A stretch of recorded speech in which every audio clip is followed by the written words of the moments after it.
Assalamualaikum warahmatullahi wabarakatuh. Alhamdulillah kita bisa bertemu kembali. Pada kali ini kita membahas tentang isu yang berkenaan dengan eh, kenaikan pajak pertambahan nilai 12% pemerintahan Presiden Prabowo ya. Sebagaimana yang diketahui bahwa pemerintah yaitu Presiden Prabowo dan Wakil Presiden Gibran ini eh, menetapkan ya kenaikan pajak pertambahan nilai itu sebesar 12%. Dan setelah ini apa eh, kebijakan ini dieksekusi, tampaknya timbul timbul keberatan dari berbagai macam pihak, termasuk dari publik. Kebijakan ini direncanakan akan diimplementasikan eh, pada 2025 ya. Dan kita lihat ternyata kebijakan pajak pertambahan nilai 12% ini menuai protes ya, dan sejumlah pihak meminta untuk dibatalkan. Bahkan kemudian di DPR pun apa terjadi perdebatan yang cukup sengit. Ternyata partai yang sebelumnya adalah mendukung kebijakan ini kemudian pada hari pada hari ini kemudian melakukan penolakan ya. Nah, kita lihat juga berita yang lain, misalnya ini adalah berita eh, koran Tempo ya, bagaimana kebijakan PPN 12% ini eh, mendapatkan penolakan. Ini berita tanggal 21 Desember 2024. Begitu juga berita dari Kompas ya, yang menyampaikan ya sejumlah penolakan publik ya terhadap kenaikan tarif pajak 12% ini, dan kemudian mempertanyakan kemungkinan eh, kebijakan ini bisa dibatalkan. Baik, nah pada kesempatan ini kita akan mencoba ya melihat sebenarnya kalau kita telah lebih dalam bahwa eh, Presiden Prabowo dalam beragam kesempatan ya telah menyampaikan kepada publik bahwa target pertumbuhan ekonomi Indonesia di era beliau itu adalah 8%. Bahkan salah seorang Menko beliau menyampaikan juga, Pak Hartarto, eh, pencapaian target pertumbuhan 8% itu ya ditargetkan tahun 2007 dan 2008 sudah mencapai target 8%. Jadi waktunya relatif cepat ya. Artinya tentu perlu situasi yang sangat kondusif untuk mencapai target pertumbuhan 8%. Karena mengapa? Karena selama ini 10 tahun terakhir eh, track record ya pertumbuhan ekonomi Indonesia itu rata-rata 5% per tahun. Bahkan di era Pak Jokowi kita sempat turun, bahkan karena adanya krisis COVID-19 ya, menyebabkan pertumbuhan ekonomi itu anjlok menjadi 3,7%. Jadi proses pemulihan saat ini sedang berjalan. Oleh karena itu, untuk mencapai angka pertumbuhan 8% itu perlu dijaga benar situasi perekonomian yang sangat kondusif. Terlebih juga kalau kita lihat ya, kita telaah lagi bahwa anggaran yang terbesar dari pemerintahan sekarang, pemerintahan baru Prabowo Prabowo Gibran ini, kalau kita lihat anggaran itu kan alokasi yang besar pada makanan bergizi gratis bagi balita, anak sekolah, ibu ibu hamil, ibu menyusui, kemudian juga swasembada pangan, itu alokasi anggaran yang sangat dominan mem- menghabiskan ya alokasi anggaran yang besar. Nah, padahal aktivitas tersebut bukanlah aktivitas yang akan memberikan kontribusi pertumbuhan yang signifikan dalam jangka pendek. Misalnya untuk memberi makan ya eh, kepada balita, pada anak sekolah, ya itu kan kontribusi terhadap pertumbuhan ekonomi. Kalaupun mau dikatakan berkontribusi itu adalah dalam jangka panjang, bukan dalam jangka yang bukan dalam jangka pendek yang ditargetkan oleh pemerintah. Nah, artinya kalau kita hanya mengandalkan APBN, pemerintah akan sulit ya untuk mencapai target 8% pertumbuhan ekonomi. Pertumbuhan 8% itu hanya bisa tercapai dengan kekuatan dari aktivitas masyarakat, aktivitas ekonomi masyarakat dan aktivitas bisnis. Nah, oleh karena itu perlu dijaga kondusivitas ya aktivitas ekonomi dan eh, kegiatan ekonomi yang ada di masyarakat dan aktivitas bisnis. Nah, jadi kalau kita lihat bahwa kita telah lagi ya, mengapa kenaikan PPN 12% itu tidak kondusif terhadap pertumbuhan ekonomi. Bahkan kalau bisa saya katakan dia eh, kebijakan yang tidak konsisten dengan apa yang dicanangkan oleh Presiden Prabowo bahwa pertumbuhan ekonomi Indonesia akan mencapai 8%. Ya. Jadi ibarat beliau mencanangkan akan berjalan ke barat, tapi kebijakan kebijakan yang dihadirkan menunjukkan arahnya ke timur. Jadi tidak tidak konsisten. Mengapa kita katakan tidak konsisten terhadap pencapaian pertumbuhan ekonomi yang apa yang sangat obsesif ya, yang sangat sangat besar dari rata-rata 5% selama lebih kurang dua apa dua kepemimpinan Presiden Jokowi lebih kurang satu dekade terakhir. Kemudian kita ingin meloncat menjadi 8% itu kan butuh sesuatu yang sangat-sangat kondusif ya.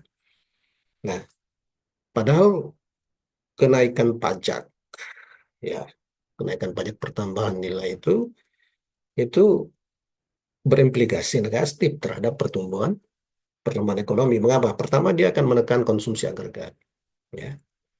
Ketika semua produk barang dan jasa ya dikenakan ya, atau ketika produk barang dan jasa dikenakan pajak pertambahan nilai dengan angka yang menaik, angka yang meningkat. Padahal kita tahu bahwa yang pertama, kontribusi terbesar pertumbuhan ekonomi Indonesia itu dari konsumsi masyarakat. Terus lebih dari 50% kontribusi pertumbuhan ekonomi Indonesia disumbang oleh konsumsi masyarakat. Nah, dengan kenaikan PPN 12% itu akan berimplikasi menekan ya, menekan konsumsi masyarakat. Apalagi disenyalir eh, beberapa bulan terakhir terjadi penurunan daya beli ya, ditandai dengan deflasi yang terjadi selama beberapa bulan berturut-turut ya. Itu menunjukkan terjadi penurunan daya beli. Nah, penurunan daya beli ditambah dengan naiknya PPN 12% itu akan semakin menekan eh, kontribusi dari konsumsi ya. Nah, yang kedua, dengan turunnya konsumsi ya, berarti itu kan agregat demand juga akan anjlok ya. Sehingga kalangan bisnis juga akan tertahan ya, investasi juga akan tertahan ya untuk melakukan ekspansi karena pasarnya apa cenderung melemah, permintaan dari para konsumen, para rumah tangga di Indonesia cenderung turun. Sehingga aktivitas bisnis juga akan berimbas. Itu berdampak investasi juga akan apa menurun ya. Nah, hal-hal seperti itu menunjukkan ya tidak kondusif kebijakan eh, PPN 12% tersebut. Yang kedua, akan terjadi juga pelaku ekonomi itu akan mengalokasikan sumber daya yang mereka miliki ke sektor-sektor yang mereka ekspektasikan akan eh, sedikit terkena pajak, ya, seperti ekonomi informal atau kegiatan, bahkan pada kegiatan penghindaran pajak, ya. Nah, tindakan seperti ini ya tidak produktif dan tidak berkontribusi pada pertumbuhan ekonomi yang sehat. Ini dampak yang kedua, ya. Dampak yang ketiga bisa terjadi yaitu adalah efek netralisasi stimulus fiskal. Jadi kenaikan PPN itu dapat mengurangi efektivitas dari stimulus, ya, karena dana yang ditarik dari masyarakat oleh pemerintah melalui PPN, kenaikan PPN 12% itu, ya, tidak selalu, ya, tidak selalu sebanding dengan government spending, belanja pemerintah atau pengeluaran pemerintah yang langsung mendukung pertumbuhan ekonomi. Nah, inilah kemudian yang apa eh, kita berusaha mengingatkan bahwa kebijakan 12% PPN itu bukanlah kebijakan yang konsisten atau kebijakan yang mendukung atau kondusif dengan eh, target yang disampaikan oleh Presiden Prabowo berkenaan dengan pertumbuhan ekonomi Indonesia, yaitu 8% yang akan dicapai tahun 2007 atau 2008, ya. Baik, jadi kalau kita ibaratkan apa pemungutan pajak itu dianalogkan dengan memerah sapi, ya, ya. Jadi susu sapi itu identik dengan kita analogkan identik dengan pendapatan pemerintah melalui pajak. Maka yang perlu dijaga itu adalah sapinya itu dalam posisi yang kondusif, ya, sehingga air susunya dihasilkan banyak dan berkualitas, ya. Jadi bukan dieksploitasi, apalagi dalam kondisi sapinya dalam keadaan tidak sehat misalnya, ya, kurang nutrisi, ya, stres, ya. Ketika dalam kondisi yang seperti itu sapinya apa dieksploitasi untuk menghasilkan susu yang banyak, maka ya sapi itu bukan hanya tidak akan memberikan susu yang seperti yang diharapkan, bahkan sapi itu bisa bisa mati, ya. Nah, itu hal yang perlu di apa ditekankan ketika filosofi dasar dalam eh, memungut pajak untuk pemerintah untuk pendapatan negara. Jadi perekonomian itu harus sehat, seperti sapinya harus sehat, tidak ada stres di dalamnya, ya, mendapatkan nutrisi, mendapatkan stimulus, dan mendapatkan perawatan. Nah, jadi sapi yang sehat itu identik dengan ekonomi yang sehat dan berkembang, ya. Nah, kalau ekonominya sehat dan berkembang, itu kue ekonominya membesar, maka pajak yang diterima juga akan membesar. Bukan dengan jalan melakukan intensifikasi atau meningkatkan persentase dari pajak kepada wajib pajak, tidak juga melalui ekstensifikasi, ya, mencari wajib pajak yang baru, tapi kue yang kue ekonomi yang dinikmati oleh semua wajib pajak itu menjadi lebih besar, ya, sehingga kontribusi pajak mereka juga menjadi lebih besar. Itu adalah cara yang paling ideal, ya, yang paling baik. Karena untuk menjaga kesehatan ekonomi itulah maka para pelaku ekonomi tidak tidak boleh stres, ya. Begitu juga sapi. untuk mendapatkan susu yang jumlahnya berlimpah dengan kualitas yang baik, ya sapinya jangan sampai stres ya.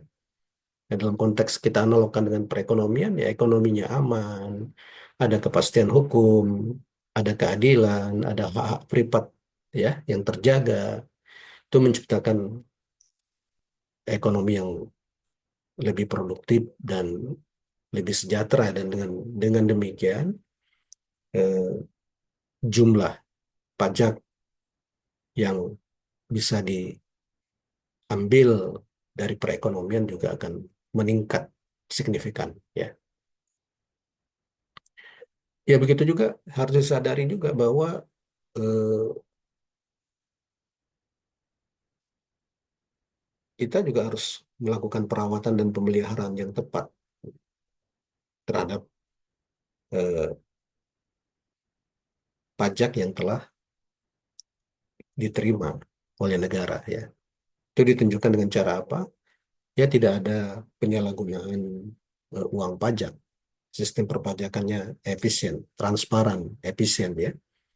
Jadi uang rakyat atau uang pajak itu benar-benar dialokasikan secara transparan, secara efisien untuk kepentingan yang diketahui dan dinikmati oleh rakyat. Misalnya sebagai contoh, misalnya ketika berobat dengan fasilitas BPJS misalnya, itu masyarakat benar-benar merasakan bahwa uang pajak yang mereka telah berikan ke negara itu kembali dalam bentuk pelayanan kesehatan yang baik ya. Nah, itu salah satu contoh ya.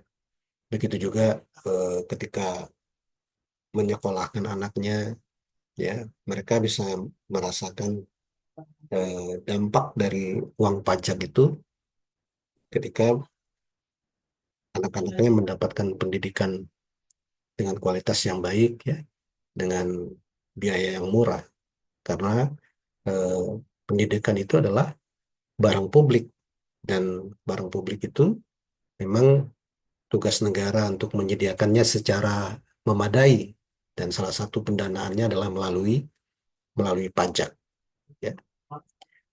Ya begitu juga transparansi dan akuntabilitas ya dalam baik dalam pemungutan maupun pengalokasian dan penggunaan uang rakyat yang kita namakan pajak ini ya.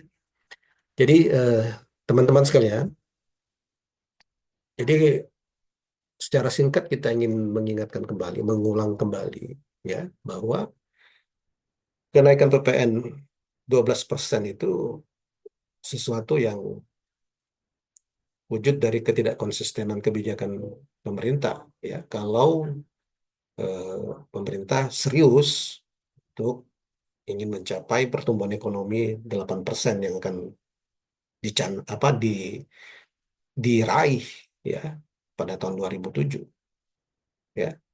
Oleh karena itu, dengan demikian kita menyarankan sederhana, PPN 12% itu Presiden Prabowo bisa membatalkannya, dan secara aturan konstitusional itu bisa dilakukan, bisa dilakukan melalui Perpu ya, peraturan peraturan pemerintah pengganti undang-undang ya. Dan saya rasa itu tidak sulit karena beliau didukung mayoritas eh, kekuatan politik di legislatif ya, sehingga kebijakan ini bisa bisa dikoreksi, bisa dibatalkan ya. Kita kita ambil analog hari ini, misalnya Vietnam itu bisa menurunkan PPN mereka menjadi 8% ya, memberikan stimulus ya, menurunkan pajak itu memberikan stimulus kepada perekonomian. Sedangkan meningkatkan pajak itu merupakan bentuk disentif, bentuk penekanan terhadap pertumbuhan ekonomi. Oleh karena itu, tentu kita sangat eh, mendukung jika kebijakan PPN 12% ini di cancel, dibatalkan oleh Presiden Prabowo, tentunya dengan dukungan dukungan DPR RI, dan itu bukan sesuatu yang sulit ya, karena kekuatan beliau di DPR itu adalah kekuatan mayoritas.